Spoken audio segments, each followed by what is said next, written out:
नमस्कार YouTube family, तुम्हा सगळ्यांचं माझं अलकाच किचन आणि बरंच काही या माझ्या मराठी यूट्यूब चॅनलवर खूप खूप स्वागत आहे। तुम्ही बघताय माझ्या हातात कैऱ्या आहेत, हिरव्यागार अशा कैऱ्या आहेत। सगळीकडे कैऱ्यांचा सीझन चालू आहे, तर आपणही आज कैऱ्यांची रेसिपी बनवणार आहे। आपण बनवणार आहे आज गुळ आंबा।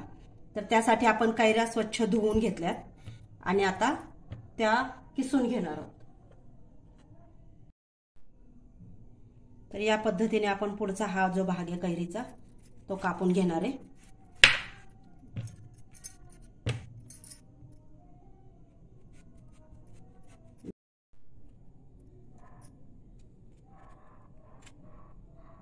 या पद्धतीने वरची साल आपण काढून घेणार आहे।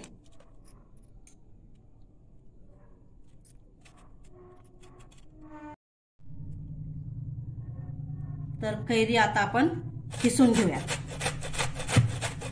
या पद्धतीने त्याचा किस निघला पाहिजे।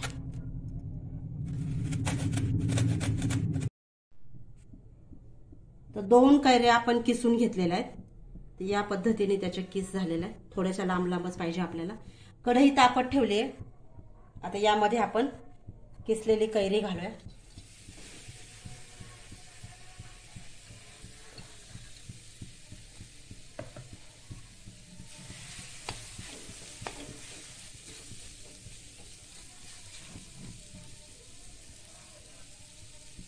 जितकी कैरी आपण किसून घेतली तितकाच गूळ घेतलाय। गूळही आपण किसून घेतलाय।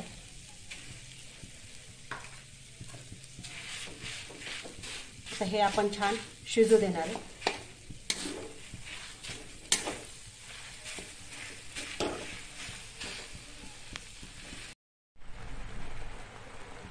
गुळाला पाणी सुटल्यानंतर असं बराच वेळ शिजवायची कैरी आपली, अगदी सुक्क होईपर्यंत मंद आचेवर शिजवायची।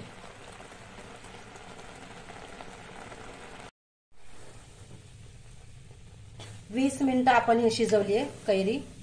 आता आपण ही गॅस बंद करूया आणि हे थंड होऊ देऊया।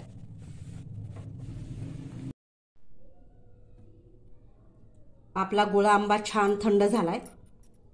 आपण आता याला एका काचेच्या बरणीमध्ये भरून घेऊया। काचेची बरणी स्वच्छ धुवून पुसून घ्यायची, ज्यामध्ये पाणी नसायला पाहिजे, किंवा तुम्ही चिनी मातीच्या बरणीमध्ये पण ठेवू शकता। जास्त प्रमाणात बनवला तर मोठ्या बरणीतही तुम्ही ठेवू शकता। मुलांना आपण जे जॅम वगैरे देतो त्याच्याऐवजी आपण गुळ आंबा देऊ शकतो। याच्यामध्ये बऱ्याच प्रकारचे विटॅमिन्स आहेत आणि हेल्दी सुद्धा आहे मुलांसाठी। तर आपण हे मुलांना देऊ शकतो, बनवून ठेवू शकतो। वर्षभर टिकतो गुळ आंबा केलेला। त्यामुळे जास्त प्रमाणात बनवा आणि वर्षभरासाठी बनवून ठेवा। अगदी सोपी रेसिपी आहे। कैऱ्यांचा सीझन सगळीकडे चालू आहे।